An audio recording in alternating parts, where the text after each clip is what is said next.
Wow, if the walls of this mosque could talk, they would tell the story of war and peace. Completed in 1924, the Istiklal Mosque was built as Haifa's new mosque, serving the city's rapidly growing Muslim population during the British Mandate. But this beautiful house of prayer soon became much more than a place of worship.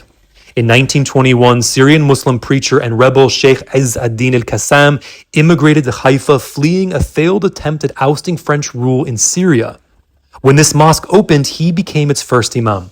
But unlike the increasingly secular Arab middle class in the city, al-Qassam called for armed jihad against British rule and against Jewish immigration. Armed struggle, not negotiation, he claimed, was the only path to Islamic revival and Arab independence in the land. He was wrong. And after al-Qassam was killed by British forces in 1935, the mosque continued to serve as a religious and intellectual center for Haifa's Muslim community. In 1948, everything changed. During the Arab-Jewish War, Haifa's Arab population plummeted from around 70,000 to only 4,000, most of whom were Christians. As most of the city's Muslims fled to Lebanon as refugees, this mosque was closed and stood abandoned for years. But in 1971, it was restored and reopened.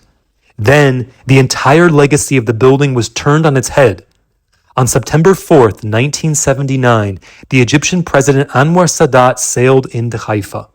Following the groundbreaking Egypt-Israel peace treaty, Sadat visited Israel as a symbol of peace.